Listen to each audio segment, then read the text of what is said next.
네, 오늘은 우리 인생의 모든 답은 하나님의 말씀 안에 있습니다라는 제목을 가지고 함께 말씀을 나누려고 합니다. 에스겔서 사실 우리가 정말 잘 읽지 않는 성경이기도 하고 내용이 좀 어렵게 느껴지는 성경이기도 합니다. 그런데 에스겔서를 이렇게 이번에 찬찬히 가만히 보다 보니까 에스겔서는 사실 우상 숭배에 빠진 유다 백성들의 죄악상에 대해서 아주 상세하게 계속적으로 알려주고 있습니다. 정말 지겨울 정도로 반복하여서 이 죄악상을 여러 가지 비유로 설명을 합니다. 근데 사실 이렇게 쭉 읽다 보니까 왜 이렇게까지 우상 숭배를 할까라고 그런 생각이 의문이 들 정도 있는데, 근데 여러분 그렇게 열심히 우상 숭배하는 유다 백성들에게서 발견되는 특징이 하나 있더라고요. 그게 뭔지 아시겠습니까? 열정입니다, 열정. 유다 백성들은 우상 숭배를 대충 하지 않았습니다. 정말 열심히 우상 숭배를 했습니다. 그러다 보니까 또 한 가지 의문이 들었습니다. 왜 이렇게까지 열심히 우상 숭배를 했을까라는 그런 의문이 들더라고요. 여러분, 왜 유다 백성들이 그렇게 열심히 우상 숭배를 했을 것 같으세요? 여러분, 그것은 한 가지 이유더라고요. 다른 이유가 아닌 두려움 때문이었습니다. 살다 보면 누구나 두려울 때가 있습니다. 큰 위기나 어려움을 당하게 되면 어떻게 해야 할지 갈피를 못 잡고 마음이 두려움에 빠질 때가 있습니다. 그런 때면 우리는 지푸라기라도 잡고 싶은 심정으로 뭔가라도 의지하고 싶어집니다. 바벨론으로부터 끊임없이 위협을 받고 있던 작은 나라 유다의 백성들이 지금 그런 상황이었습니다. 어떻게 바벨론을 대적할 수 있을지 아무리 고민을 하고 고민을 해도 도무지 답을 찾을 수 없는 그런 답답한 상황에서 그래도 그들은 안 된다라고 포기하지 않고 어떻게든지 뭐라도 해보려고 시도를 했습니다. 그런데 안타까운 것은요, 그들은 답을 엉뚱한 데서 찾았다는 겁니다. 여호와 하나님께 나아가서 간절히 기도한 것이 아니라 온갖 우상을 섬기는 데에 집중했다는 겁니다. 여러분, 지금 이 에스겔서에 나오는 유다 백성들의 모습은요, 교회를 오래 다니신 분이요, 인생 살다 보니까 큰 결정을 해야 되는 상황에 기도로 하나님 앞에 나가서 답을 구하는 것이 아니라 점쟁이 찾아가서 어떤 결정을 해야 좋겠습니까? 라고 물어보는 것과 아주 비슷한 상황입니다. 여러분, 우리 속담에 그러죠. 급할수록 돌아가라고요. 그러니까 서둘지 말고 신중을 위해서 잘 선택하라는 그런 말씀입니다. 여러분, 탈무드에 보면 이런 얘기가 나온다고 합니다. 한 나그네가 길을 가는데요, 지나가는 마차를 만났습니다. 너무나 다리가 아파서 태워달라고 부탁을 했습니다. 마부가 기꺼이 태워줬습니다. 나그네가 마부한테 물어봤습니다. 여기서 예루살렘까지 얼마나 먼가요? 마부가 답했습니다. 이 정도 속도라면 30분 정도 걸리지요. 나그네는 고맙다고 인사를 하고 잠시 잠이 들었다가 깨어서 보니까 30분이 지났더랍니다. 그래서 나그네가 마부한테 묻습니다. 예루살렘에 다 왔나요? 그랬더니 마부가 이렇게 얘기합니다. 여기서 1시간 거리입니다. 아니 아까 저한테 30분 거리라고 했고 지금 30분이 지났는데 왜 다시 1시간으로 늘었습니까? 마부가 답했답니다. 이 마차는 반대 방향으로 가는 마차입니다. 라고요. 여러분, 뭘 의미할까요? 독일의 철학자 괴테가 인생은요, 속도가 아니라 방향이다라는 그런 말씀을 했다고 합니다. 많은 사람들이 빨리 높이 가야 성공하는 인생이라고 생각하기 쉽지만 아무리 빨리 높이 가도 여러분 방향이 틀렸다고 하면요, 그건 아무 소용이 없는 그런 일입니다. 열심히 살라는 얘기 우리 참 많이 듣고 또 그렇게 열심히 살고 있습니다. 여러분, 열심히 사는 것 정말 중요합니다. 성실하게 노력하는 태도를 갖는 것, 그거 역시 중요한 일입니다. 하지만 여러분, 더 중요한 게 무엇인지 아십니까? 무엇을 위해 열심히 하는지를 점검하는 일은 정말 우리 인생에서 너무나 필요한 일이라는 겁니다. 잘못된 방향으로 여러분 아무리 열심히 해봐야 결국 남는 건 뭘까요? 후회와 한탄뿐이라는 겁니다. 바벨론의 침략이라는 큰 위기 앞에서 유다 백성들이 두려워하는 것, 여러분, 사람이라면 당연한 겁니다. 어떻게 믿음 있는 사람이 들어왜 이렇게 말씀하시면 안 됩니다. 아무리 믿음이 있어도 그건 두려운 일입니다. 근데 여러분, 만약에 내가 그 당시에 유다 백성이었다고 한다면 이런 상황이 나에게 닥쳐왔을 때 나는 어떤 선택을 하셨을 것 같으십니까? 지금 유다 백성들은 모두 다 하나님을 믿는 사람들입니다. 근데 여러분, 아무리 믿음이 좋아도 믿음의 사람도 큰 위기를 만나면 누구나 이게 본능적으로 드는 그런 첫 번째 마음이 있습니다. 그 마음이 뭘 것 같으세요? 예, 대부분 다 그렇게 반응하십니다. 하나님, 나한테 왜 이러세요? 라고. 왜 나한테 이렇게 어려운 일 주십니까? 힘든 일 주십니까? 라고. 근데 여러분, 사실 이런 마음 갖는 것 자체 그거 잘못된 거 아닙니다. 중요한 건 이 마음 다음 어떤 선택을 하느냐에 달려있다는 겁니다. 이 마음 다음에 분명히 어떤 방향으로 우리의 마음이 선택이 되어질 텐데 그 선택이 어떤 것이냐에 따라서 우리의 인생이요 완전히 극과 극으로 갈라질 수 있다는 겁니다. 네, 우리가 무슨 일을 만나든지 좀 잘 생각해 보셔야겠습니다. 모든 결과에는요 원인이 있고 까닭이 있습니다. 지혜로운 사람은 결과만을 보지 않고요 그 결과의 원인과 까닭을 깊이 통찰하여 봅니다. 바벨론의 지속적인 침략은 참기 힘든 고통이었습니다. 이 고통을 해결하는 근원적인 방법이 뭘까요? 우리가 왜 이런 고통을 계속적으로 지속적으로 당할 수 있을까? 이걸 고민하는 데부터 시작되는 겁니다. 그러니까 근본적인 원인을 찾아서 그 원인을 해결해야 문제를 해결할 수 있다는 겁니다. 우리 인생에 어떤 문제를 만나든지 사실은요 문제 해결하는 일은 당연히 아주 이런 근원적인 겁니다. 내가 왜 이 고통을 당하고 있을까라는 그런 좀 근본적인 문제를 좀 찾아가 보셔야 됩니다. 근데 문제는 여러분 이런 태도는요 이게 하루아침에 가질 수 있는 실력이 아니라는 겁니다. 평소에 좀 깊은 생각, 깊은 신앙의 세계로 들어가는 정말 영적인 내공을 쌓지 않으면 이게 쉽지 않은 그런 고민이라는 겁니다. 대부분의 사람들은 이런 내공이 부족하다 보니까 문제가 닥치면 어떻습니까? 그제서야 부랴부랴 어떻게든 빨리 이걸 모면하려고 온갖 꼼수를 찾아냅니다. 유다 백성들이 이 고통에 빠지기 전에 아주 오래전부터 사실 무수한 경고가 수많은 선지자들을 통해 주어졌습니다. 근데 누구도요 그 말에 귀 기울이지 않았다는 겁니다.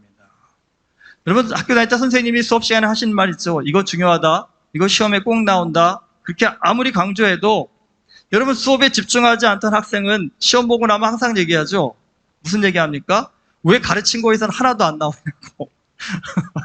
시험 문제 다 안 가르쳐준 것만 나왔다라고 그렇게 열을 내는 경우가 여러분 학교 다니면서 다 한 번쯤 있으시지 않아요? 근데 여러분 진짜 선생님이 안 가르쳐 주셨을까요? 안 들은 거죠. 우리가 안 들은 거랍니다. 그리고 이런 학생들은 수업 시간은 열심히 하지 않다 언제만요? 시험이 닥쳐오면 그때서야 쪽집게 과외 선생님 찾아놔야죠. 뭐가 시험 문제 나올지 찝어달라고요. 근데 여러분 유다 백성들이 지금 딱 그런 상황입니다. 하나님의 말씀을 전하는 선지자들이 뭐 1, 2년 말씀 전해준 게 아닙니다.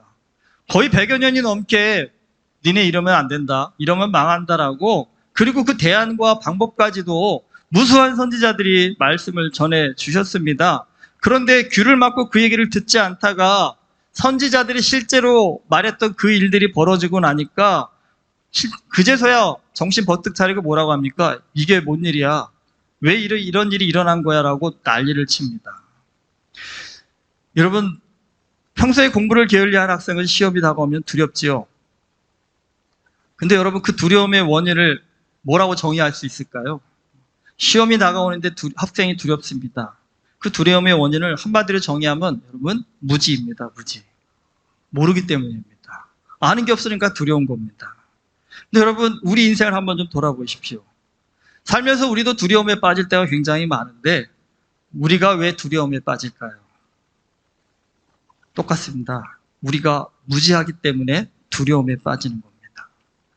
이사야, 예레미야를 비롯한 수많은 선지자들은 유다가 바벨론에 의해 멸망할 것이다라고 아주 수도 없이 예언하였습니다.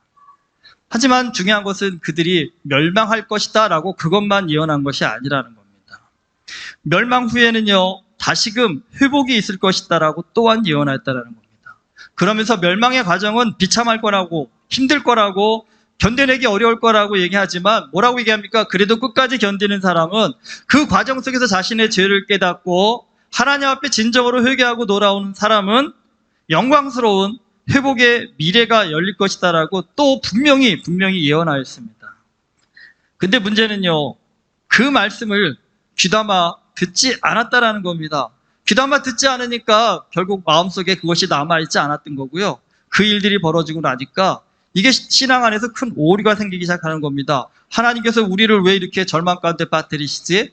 왜 그 사랑이 많으신 하나님께서 우리에게 이렇게까지 모질게 하시지라는 이런 좀 엉뚱한 고민에만 빠지게 된다는 겁니다. 오늘 말씀 11절에 보면 여호와께서는요, 출애굽한 이스라엘 백성에게 하나님의 말씀인 율법을 주신 이유를 설명하고 있습니다. 사람이 준행하면 그로 말미암아 삶을 얻을 내 율례를 주며 내 규례를 알게 하였고, 그러니까 하나님의 말씀에 따라 살면 삶을 얻을 수 있다고 하십니다. 말씀이 생명이고 능력이라는 뜻입니다. 이스라엘 백성이 사는 길이 어디에 있다고요? 하나님의 말씀에 있다는 겁니다. 하나님의 말씀을 듣고 말씀을 묵상하고 그 말씀에 순종하기 위해서 열심을 내면 결국에는요, 거기에서 하나님이 우리 인생에 살 길이 열려질 거라고 하나님께서 약속해 주셨다는 것입니다. 그런데 여러분, 신앙생활 하면서도 참 어려운 것이 어떤 것인가요? 살 길을 주신 이 말씀을 우리가 읽고 듣고 묵상하고 깨닫고 순종하는 이것이 우리에게 너무나 어렵다는 겁니다. 사실 우리가 말씀 가운데 은혜를 처음 하고요, 하나님의 깊은 뜻이 어떤 것인지를 깨달아 안다고 한다면 여러분, 그 사람은 세상에서 어떤 풍파가 다가온다 할지라도 흔들리지 않습니다.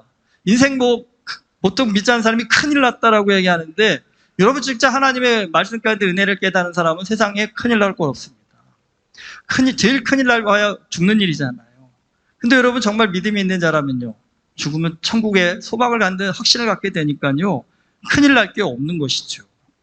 그런데 여러분, 이 말씀의 은혜를 깨닫지 못하다 보니까 바벨론의 침략, 그래서 포로로 끌려가는 이 말씀들을 보면서 너무나 두려운 겁니다. 여러분, 두려우니까 유다 백성들이 어떻게 합니까? 온갖 우상 숭배에 빠져버립니다. 왜 그렇게 했을까요? 두려운데 그 두려움을 해결할 수 있는 방법을요, 그들이 몰랐기 때문입니다. 왜 몰랐을까요? 그동안 하나님의 말씀을 너무나 무시하며 살아왔기 때문입니다. 그러니까 평소에 공부를 안 하면 여러분 시험지 딱 받아보면 눈앞이 하얘진다고 하지 않습니까? 아무것도 아는 게 없다고 하지 않습니까? 여러분, 이게 똑같습니다. 여러분, 그리스도인들의 시험이 어떤 겁니까? 고난이죠. 여러분, 고난이 다가왔을 때 평소에 하나님의 말씀과 기도 가운데 은혜를 깊이 체험한 사람은 그 고난 속에서도 딱딱딱 답이 나오지요. 이런 상황에서는 내가 이렇게 대처해야 될 거고, 이 상황에서는 내가 이러한 마음을 가져야 될 것이고, 이런 어떤 그 매뉴얼 같은 어떤 신앙의 세계가 차차차 펼쳐질 텐데, 여러분, 말씀에 기초가 없는 사람한테는요, 딱 한마디죠. 큰일 났다. 이제 나 죽었다. 이거 어떻게 두려워. 라는 두려움만 갖게 된다는 겁니다. 근데 여러분, 말씀드렸듯이 두려움은 어디에서 나온다고요? 무지에서 나오는 겁니다. 여러분, 알면 두렵지 않습니다.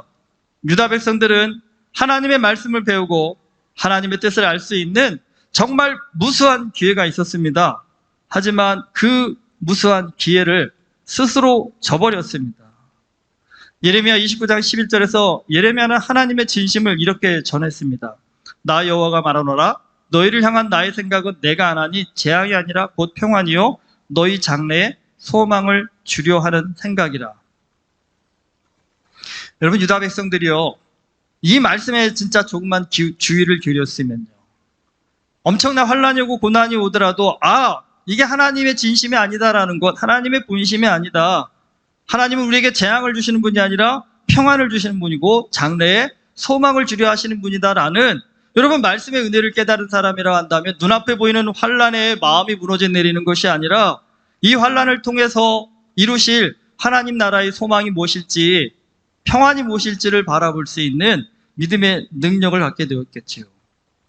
정말 말씀의 은혜를 깊이 체험한 사람은 지금의 이 고난은 끝이 아니고 죄악에 빠진 우리를 온전한 하나님의 백성으로 만드는 새로운 시작이다라는 이런 영적인 깨달음을 가졌을 겁니다. 여러분, 생각해 보십시오. 환난 앞에서 아무런 어떤 영적인 답이 없이 그냥 두려워 떠는 사람. 근데 이 환난 앞에서도 이 환난에 담겨져 있는 하나님의 기쁘신 속뜻을 알고 그 속뜻을 바라보며 끝까지 소망을 잃지 않는 사람. 그 사람이 어떤 환난을 만난들 두려움에 빠질 수 있겠습니까? 그렇지 않겠지요. 사단이 믿음의 사람을 무너뜨리기 위해 쓰는 최고의 무기가 여러분 두려움이라고 합니다. 누가 두려움에 빠진다고요? 여러분, 하나님의 말씀을 모르는 사람이 두려움에 빠지는 겁니다. 하나님의 말씀을 알면 우리의 인생은 하나님의 계획과 섭리에 따라 이루어진다라는 것을 우리가 알게 됩니다. 모든 것이 하나님의 뜻 가운데 합력하여 선을 이룰 것이다라는 이 말씀의 약속을 믿는다고 한다면 여러분, 그런 사람은 인생 가운데 어떤 문제를 만나도 두려운 것이 아니라요, 오히려 소망을 가지고 희망을 가지고 은혜를 사모하는 자가 되겠죠. 하나님은 유다 백성들에게 이미 모든 답을 주셨습니다. 그런데 하나님께서 주신 이 답안지를 유다 백성들은 주의 깊게 공부할 수 있는 무수한 시간이 있었음에도 불구하고요, 주의 깊게 보지 않았다라는 겁니다. 그들이 그 시간 동안 그 답안지를 열심히 공부만 했다고 하면 지금 그들 눈앞에 다가오는 이 태산과 같은 두려움에서 벗어나서 오히려 소망의 삶을 살 수 있었음에도 불구하고 문제는요, 하나님의 말씀을 배우고 깨닫고 공부하는 일에 그들이 게을리했다는 겁니다. 유다 백성들만 그렇게 살았을까요? 여러분, 오늘 우리의 신앙은 어떤가요? 하나님을 분명히 믿으시니까 오늘 이 자리에 나와 앉아 계시겠지요. 그런데 여러분 어떠십니까? 살면서 걱정과 두려움 이런 것들을 좀 이겨내고 살고 계십니까? 아니면 날마다 밀려오는 걱정과 두려움 때문에 잠을 못 이루는 그런 삶을 살고 계십니까? 인생에 답이 보이지 않는다라고 그렇게 말씀하시는 분들이 종종 있으시더라고요. 여러분, 인생의 답은 어디에 있을까요? 많은 분들이 보죠. 어떻게 사는 게 잘 사는 것인가? 여러분, 어떻게 사는 게 잘 사는 거라고 생각이 되십니까? 돈 좋아하는 분들은 돈 많이 벌면 잘 사는 거라 생각하시겠죠. 몸이 아픈 분은 건강하게 사는 게 잘 사는 거라고 생각하실 테고요. 성공에 목마른 사람은 성공하는 게 잘 사는 거라고 생각할 겁니다. 근데 여러분, 그 모든 것들이 결국에는요, 우리 인생에 궁극적인 답을 줄 수 없다는 사실입니다. 인생의 답은 어디에 있을까요? 하나님의 말씀 안에 있습니다. 하나님의 말씀을 할 때 우리는 참된 가치를 볼 수 있는 눈이 생깁니다. 여러분, 참된 가치라는 것이 어떤 겁니까? 흔들리지 않는 것입니다. 어떤 상황과 형편 속에서도 흔들리지 않는 게 그게 참된 가치입니다. 여러분, 그 참된 가치 위에 우리의 믿음이, 우리의 신앙이, 우리의 마음이 서 있다고 한다면 여러분, 그 사람은요, 담대하겠죠, 힘있겠죠, 용기 있는 인생을 살게 되겠지요. 호사 선지자가 호사 6장 3절에서 이렇게 호소를 합니다. 우리가 여호와를 알자, 힘써 여호와를 알자. 무슨 의미입니까? 여호와를 아는 최선의 방법은 사실 말씀입니다. 말씀을 읽고 깊이 묵상하며 여호와의 뜻을 간구하면 여러분, 인생이, 세상이 이해가 되어진다는 사실입니다. 그런데 참 이게 어렵습니다. 여러분, 솔직히 본인한테 물어보십시오. 지난 일주일 동안 성경 말씀 얼마나 읽으셨습니까? 말씀을 읽고 그 말씀이 내 삶 가운데 어떠한 의미를 주시고자 하는 하나님의 말씀인지를 얼마나 깊이 생각해 보셨습니까? 야단치려고 드리는 말씀이 아니라 저 자신에게도 하는 말씀, 얘기이기도 합니다. 여러분, 신앙생활하면서 참 한국교회 교인들은 말씀을 참 많이 듣잖아요. 정말 한국교회 열심히 있는 분들이 일주일에 듣는 설교의 분량을 한번 따져보십시오. 엄청난 시간입니다, 사실은요. 그런데 아이러니하게도 무엇이 문제일까요? 어떤 신학자가 얘기하더라고요. 한국교회 교인들은 이 타율학습에는 능한데 뭐가 약하다고요? 자율학습에 약하답니다. 자율학습에. 설교는 너무 잘 듣는답니다. 와서 설교는 다 들으시는데 딱 이겁니다. 여러분, 학교 다닐 때 수학 시간에 선생님이 문제 풀어주실 때 보면 어때요? 저거 다 아는 것 같고 풀 수 있는 것 같죠? 근데 막상 내가 그 문제 풀어보라고 하면요, 안 풀립니다. 왜요? 내 실력이 아니기 때문입니다. 내 거가 아니기 때문입니다. 선생님이 풀어주는 거 봤으면 집에 가서 혼자요. 풀어봐야 됩니다. 혼자 고민해봐야 됩니다. 그 과정이 왜 이렇게 되는지, 그리고 여기서 막히는 이 문제는 어떻게 풀어가야 될지 혼자 고민하고요. 혼자 거기서 답을 찾고 두드릴 수 있는 사람이 진짜 수학시험을 문제지를 봐도 풀어갈 수 있는 실력자가 된다는 겁니다. 근데 여러분, 이 시간이 없으면요, 나는 수학 잘해라는 착각에 빠지는 경우가 많습니다. 이게 오늘 우리 신앙의 모습이 아닐까요? 나는 하나님 말씀 열심히 잘 알고 있습니다, 배우고 있습니다라고 혹시라도 우리 안에 좀 착각하고 있지 않을까요? 여러분, 진짜는 말씀을 들었다 한다면 오늘 좀 가셔서 그래도 에스겔서 한번 다시 한번 뒤집어 보셔야 되겠죠.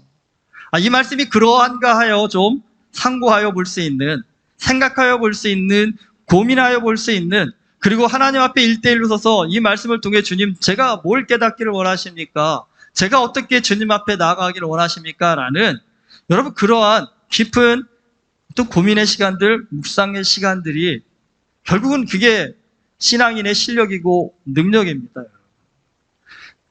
그 일은 누구도 대신해 줄 수 없습니다. 누구도 대신해 줄 수 없습니다. 내가 해야 할 일입니다. 내가. 여러분, 지금 2년째 말씀 통독하자고 하는데도 가만 보니까 한 50% 정도 동참하고 계신 것 같아요. 이제 올 12월에 끝나면 내년에는 좀 쉬겠습니다. 너무 또 몰아치시면. 그나마 타율학습도 안 되는데 자율학습으로 몰아치면 힘드실 수 있기 때문에 1년 쉬고 또 할까 생각하고 있습니다. 저희가 정말 말씀 앞에 정말 홀로 설 수 있는 이 자율학습의 훈련이 될 때까지 한번 이 말씀 묵상의 훈련을 해보면 어떨까 하는 생각이 듭니다. 또 감사하게도 계속적으로 제가 말씀 묵상을 카톡에 올렸는데 요즘은 돌아가면서 올리잖아요. 그래도 어느 한 분 하나 빠지지 않고 매일매일 올려주시는 분들 보니까 감사하더라고요. 어떤 분이 얘기하시더라고요. 그거 올리려고 몇 시간을 성경을 보고 생각하고 고민하신다고 얘기하더라고요. 너무 감사합니다. 그 얘기를 들으니까 너무 감사하더라고요. 아마 그게 하나님이 원하시는 신앙의 진수 아닐까요? 하나님이 그렇게 말씀 가운데로 나오는 우리의 모습을 보기를 원하시는 것 아닐까요? 아마 평소 같으면 에스겔서 갖고 우리 고민하는 시간 얼마나 가지실 수 있겠습니까? 목사인 저도 솔직히 부끄럽지만 에스겔서 이렇게 찬찬히 읽어보니까 이제서야 이 말씀이 이거구나라는 게 새롭게 눈에 들어오는 것이 너무 많더라고요. 근데 여러분도 아마 낯서실 거예요. 에스겔서 같은 말씀을 읽는 것이. 근데 이제부터 여러분 무수한 낯섦의 세계에 들어오실 겁니다. 오바댜도 나올 테고요. 아모스도 나올 테고요. 평소에 우리가 읽지도 들어보지도 않는, 별로 설교에서도 다루기 참 어려운 본문들이 이제 쭉 12월까지 연결되어져 있습니다. 여러분, 혹시라도 이제 여태까지 안 했는데 뭘 해라고 생각하지 마시고 막차라도 좀 타셨으면 좋겠습니다. 이제 2달도 안 남았습니다. 오늘 11월 7일이니까 2달도 안 남았습니다. 지금부터 읽어가는 다니엘서는 이후의 성경들은 아마 교회를 수십 년 다니셨어도 평생에 한 번도 안 읽어봤다라고 하실 수 있는 그런 성경들이 많습니다. 이번 기회에 새로운 미지의 세계부터 한번 눈을 떠보시면 어떨까요? 그 미지의 세계를 통해서 하나님과 가까이 하는 그 신앙의 세계, 말씀을 가까이 할 때 내게 주는 은혜의 세계가 어떤 것인지를 좀 맛볼 수 있는 그런 은혜의 역사들이 일어날 수 있기를 정말 주님의 이름으로 좀 축복하고 싶습니다. 여러분, 신앙은 타율학습이 아니라요, 자율학습입니다. 설교를 수십 번, 수천 번, 수만 번 들은 거 자랑하시지 마시고 내가 하나님 앞에 단 한 번이라도 진심을 가지고 최선을 다하여서 말씀 앞에 깨달음을 갖기 위해서 서봤는지를 한번 우리 자신에게 좀 물을 수 있기를 소망합니다. 여러분, 그 홀로서는 그 시간에 주시는 하나님의 음성을 들을 때 우리는 비로소 하나님을 믿는 자라고 말할 수 있는 것이고, 우리는 비로소 세상 가운데 흔들리지 않고 두려워하지 않고 강하고 담대한 믿음을 가지고 살아갈 수 있는 능력 있는 그리스도인이 될 줄 믿습니다. 은혜교회 모든 성도님들이 말씀 앞에 자율적으로 설 수 있는 그런 귀한 하나님의 사람들이 되어져서 세상 가운데 어떤 두려움이라고 하도 두려워하는 것이 아니라 오히려 담대한 믿음의 소망을 가지고 넉넉히 이기며 살아갈 수 있는 귀한 하나님의 자녀들 될 수 있기를 주님의 이름으로 축원합니다. 기도하시겠습니다. 거룩하신 아버지 하나님, 인생 사는 거 힘들고 어려운 것 같지만 하나님께서 우리에게 큰 힘을 주셨습니다. 큰 능력을 주셨습니다. 큰 약속을 주셨습니다. 하나님의 말씀입니다. 말씀 앞에 모든 답을 주셨습니다. 그런데 주님, 세상 사는 것이 바쁘다고 해서 또 수고하고 노력해야 돼서 이 말씀 앞에 서는 일을 게을리할 때가 또한 너무나 많습니다. 특별히 하나님의 그 진심이 담겨져 있는, 본심이 담겨져 있는 이 말씀을 이해하지 못하여서 하나님 어리석은 마음에 세상 가운데 두려워 떠는 어리석은 범우할 때가 너무나 많음을 이 시간 고백합니다. 주님, 이 시간 예배드리는 우리 모두에게 하나님의 말씀을 묵상하고 읽고 깨달아 알 수 있는 귀한 은혜를 허락하여 주시옵시사. 우리의 인생을 하나님 안에서 하나님 강한 믿음의 능력을 가지고 넉넉히 이기며 또 하나님 영광 올려드리며 사는 복된 인생 되어줄 수 있도록 주님 은혜를 허락하여 주시옵소서. 예수 그리스도 이름으로 기도드립니다. 아멘.